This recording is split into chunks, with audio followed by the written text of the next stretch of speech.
landlord who's been wondering whether you could manage your rental property yourself instead of using letting agents? Perhaps your letting agents have stressed how difficult it is to manage your rental property yourself and that you need to use them. But you're wondering, can it really be so difficult? What does it actually involve? Spoiler alert, it's not actually that difficult. Well, if any of these apply to you, you're in the right place. That's what this video is all about. I share 7 practical tips so that by the end of the video, you'll know what self-management involves and how to go about it. And you'll see it's not rocket science. And as a bonus at the end, I give my views on whether the Renters' Rights Act will tip the balance and make it too difficult for landlords to self-manage. And I also provide a link to where you can download all of my checklists for property management for free. I'm Suzanne Smith, lawyer turned self-managing landlord, and I run the Independent Landlord website and YouTube channel to provide straightforward, balanced and practical information for landlords and property businesses. And there's a written version of this YouTube video with lots more information. And you can see the link here. It's independentlandlord.com/self-manage. Let's get started. And first things first, let's debunk that myth that are perpetuated by letting agents, that landlords who usually have years of experience at maintaining their own properties are somehow incapable of looking after a rental property. I've lost track how many times letting agents have told me that I'm incapable, apparently, of managing my own rental properties. And yeah, I've done it successfully since 2019. So I roll my eyes when they tell me that I need to use their professional expertise to manage my properties and to deal with inquiries from tenants, all for around 15% of the gross rent. But sure, there will be some landlords who just don't want the hassle. Maybe they live too far away for it to be feasible, or they don't have the time or the inclination to deal with tenants or to organise repairs. But if you don't fall into those categories, then of course you can manage your own rental property and the tenants who live in it. You just need to understand what's involved and then get organised. And that's what I'm helping you do with this video. You'll be safe in the knowledge that recent research from Buy-to-Let Lenders OSB Group show that your tenants are more likely to be happy if you manage your property yourself. And we all want happy tenants. So let's move on to what good property management looks like. For me, we should look at the desired outcome, and that is happy tenants. But having happy tenants doesn't happen by itself. We need a high quality rental property in the first place. And in a nutshell, good property management is good customer service backed up by being organized. And sure, people say do you know how many landlord obligations that there are? Yes, there are a lot of them. I'm a solicitor and I probably know them better than most people. But when we step back and see what's the law actually trying to do, apart from a few, strange rules or rules that you just have to learn, like, you can't take a deposit for more than 5 weeks rent. The law has stepped in and continues to step in to make landlords provide homes that are safe to live in and that they repair the homes and investigate damp and mold, etc. And so as long as you do all of that and you bear that in mind, that is what we're wanting to do, is to provide safe homes for tenants. Then it'll get you pretty much all of the way there. So therefore, I'm not going to get into the ins and outs of, say, the Section 11 of the Landlord and Tenant Act. But if you're interested, you can have a look at this blog post here on landlord repairing obligations. Instead, I explain what we need to do in practice to be good landlords who look after our properties and our tenants well. So I'll now go through 7 practical tips to help you do this. Number 1, prepare the property for letting. There's a lot of basic compliance at the start of the tenancy. So You've got to make sure you've got a gas safety certificate from within the last 12 months. You should also make sure the boiler is serviced. That's not a legal obligation, it's just good practice. You need to have had an electrical installation condition report, an EICR, from within the last 5 years that shows that everything's okay. You need to have an EPC that currently has to be an E or above. That needs to be within the last 10 years. You need to check for Legionnaires. You can do this yourself. And when you go through to the links, you'll see that I explain how to do this. There's pat testing. I do tend to get somebody, the electrician, to do it at the start of a tenancy, but I do it myself in a tenancy when I do my inspections. You also need to check the smoke alarms, the carbon monoxide alarms, and make a note in your calendar for when the batteries expire. I buy the ones that have either 5 or 10-year batteries, and make a note from when you have to redo the gas safety certificates, etc. But I've made it simple for landlords to understand what they need to do to prepare to let a property by creating a comprehensive compliance checklist with links to other resources that are embedded in it. You can download the checklist on this page here, theindependentlandlord.com /compliance. But preparing a property is more than just the compulsory compliance checks. You should also repair everything that needs repairing before the tenants move in. This will reduce the likelihood of being contacted to fix something after they've moved in. And it's always easier to get things fixed when you're not having to liaise with tenants. So I do a really thorough inspection of my buy-to-lets when they're empty and make the necessary repairs then. And so this includes dripping taps, light fittings that have been knocked, and any obvious leaks. The last time I had to get one of the windows fixed because the hinges weren't working properly, I checked the sockets with a socket tester to see if they're all working. I also go around with a paintbrush to touch up the walls. Sometimes this is a quick job and sometimes it takes weeks. And I either clean the carpet using my own carpet cleaner, or if it's particularly bad, I get in a contractor. And so I make sure that everything is squeaky clean before the check-in inventory. And that creates a halo effect. When the tenants move in, everything is nice. You've got a clean bill of health from an independent check-in inventory. And yeah, I DIY most things, even tiling, but I don't DIY the check-in inventory. I want an independent third party to do it because it has a greater evidential value. Number 2, establish how you wish to communicate with your tenants. And we all hear about these stories or these fears that landlords are called in the middle of the night by tenants, etc. It's actually never happened to me. Instead, what I have is a WhatsApp group. I put all the tenants on the WhatsApp group for the house and I communicate with them that way. And even some of the tenant management software packages allow you to communicate with your tenants through the portal, through the software itself. And so if that's the sort of thing you want to do, it can work really well because the software acts as a form of intermediary. And remember that letting agents do tend to operate at office hours. They're not available on a Sunday if somebody locks themselves out and can't get in the house. And so actually, I think it's a better service if you have a WhatsApp group for your tenants. Number 3, diarise when all the checks are due. There are lots of ongoing obligations for landlords, and I've made it easy by having a specific ongoing compliance checklist that you can download here. But make a note in your calendar when the gas safety certificates are due to expire. And I tend to do my maintenance visit about 2 months before the gas safety certificate expires. And then that way I can see if there are any plumbing jobs that need doing. And so I can get the gas safety engineer, who's also the plumber, to do any plumbing jobs at the same time. And it's not just gas safety certificates. There's also, you need to make a note for when the EICR runs out. The 5 years does come around very quickly.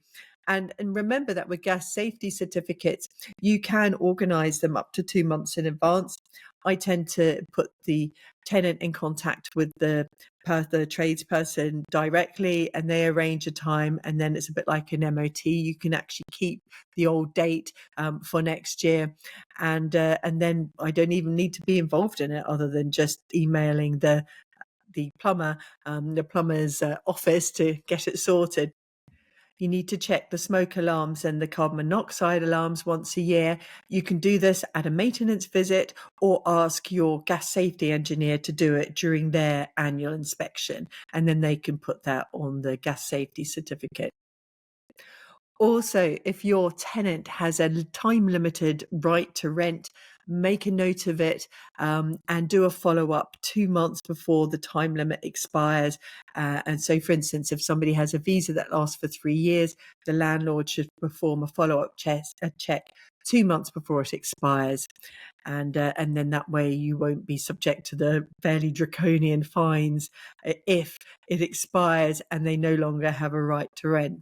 Number 4, carry out 6 monthly maintenance visits.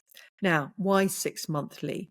There are different risks to properties and the different seasons, and I do try and have one of them around about November, early December, as that's the time when damp and mold starts to come out from lurking in the corners. It's a really good idea to look at the property when it starts to get a bit damper, and also in the summer as well, because there might be other issues in the summer that won't be obvious in the winter.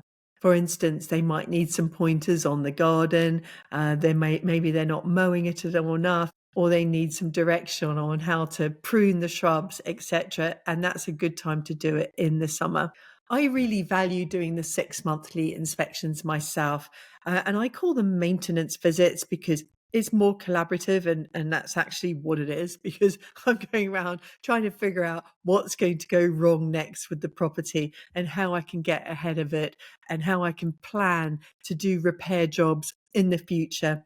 And also, it's a good opportunity to see if the property's been looked after and to build a relationship with the tenant, because being a landlord, it's a people business. We're a service industry, and having good relationships with your tenants is really important. And you can do that during a maintenance visit. And often I'll stay for a cup of tea and have a chat, and it's nice. It doesn't have to be this kind of adversarial or very task orientated checklist. You can do it in a nice, caring, and supportive way, and businesslike as well. So while I do the visit, I always ask the tenants if there's anything that they've noticed that they think I should know about. And inevitably, they do mention something that they haven't previously told me about, or they save up the little jobs. And if you don't do the inspections, then you're not going to know that, because often tenants, they don't like to bother the landlord, or they mean to do it but just don't get around to it. But if you've got this kind of regular cycle of going around and asking them, then it's more likely that they're going to tell you what needs doing. And with these maintenance jobs, they don't go away by themselves. They always they tend to get worse. So it's in our interest to keep on top of them. And here's the link to my comprehensive checklist that's suitable for flats and houses to help you do your property inspections / maintenance visits. Do make sure that you follow up on the action points. And so if there's something that needs to happen afterwards, it might be for you or for the tenants, then do follow up in writing. Send an email, and then that way you've got the evidence for later if things go wrong. And it's a good thing to be able to refer back to in the future. Number 5, schedule planned maintenance and don't penny pinch. Houses and flats need maintenance. It's something that landlords often underestimate. There's things that come up all the time. Occasionally I might have a year when I have a property that doesn't need any maintenance, but it's not very often. There's always something. But if you keep on top of the repairs and maintenance, not only will your tenants be happier, but you're looking after your valuable asset for the future. Don't penny pinch. Do a proper job. Don't botch it, and don't delay repairs. It won't get any cheaper, and it won't just magically disappear. And we need to plan routine maintenance. So, for instance, external painting, clearing of gutters, replacing windows. Now, I have a list of improvements that I plan for each property for the next 3 years, and I just gradually check them off. I don't do it all in one go. I mean, at the beginning, when I buy a property, I do as much as possible, but there are always things, the longer that you're a landlord, the more things that come up, and you need to plan for that, and you need to make sure you've got the money to do it. Number 6, manage your income. Now, managing your income means managing both the level of the rent and the cash flow element. In other words, making sure that you're getting paid.